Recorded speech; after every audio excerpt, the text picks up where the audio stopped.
Isinagawa ang trabaho para sa Batanggenyo Job Fair sa Batangas City ngayong araw na layuning mapababa ang unemployment rate sa lungsod. Nagbabalik sa report si Denise Abante.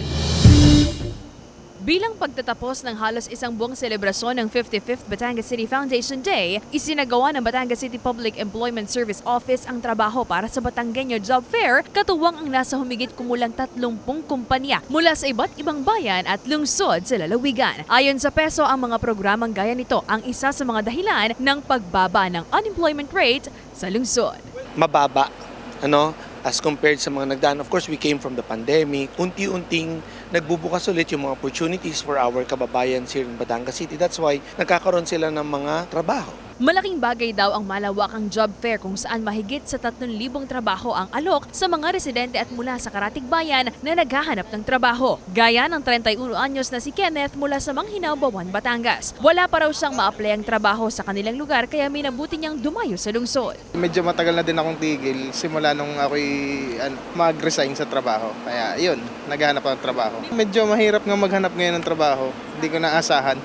Kala ko pag ako may experience na, mas madali maghanap ng trabaho. More kasi ang ano ko is engineering.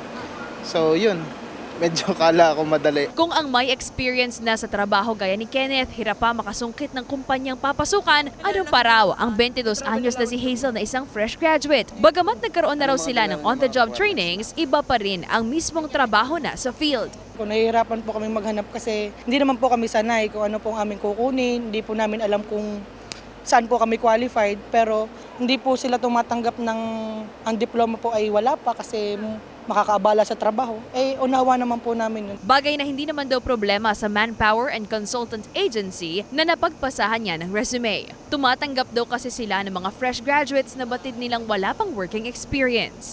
Natanggap din naman po kami ng walang experience, like dun po sa client namin. Natanggap ng walang experience na terminal operator since mga at least graduate po ng mechanical or petroleum engineering, ganun po. Depende po sa depende din naman siya. Bukod sa malawakang job fair, mayroon ding iba pang programang pangkabuhayan ang Batangas City PESO. We provide opportunities like livelihood, self-employment, self-improvement, para you are your own boss. Magbigay ng opportunities hindi lang sa pagtatrabaho sa isang kumpanya, kundi yung self-improvement at self-employment din. Kasama si J.R. Manjares, Denise Abante, Balitang Southern Tagalog.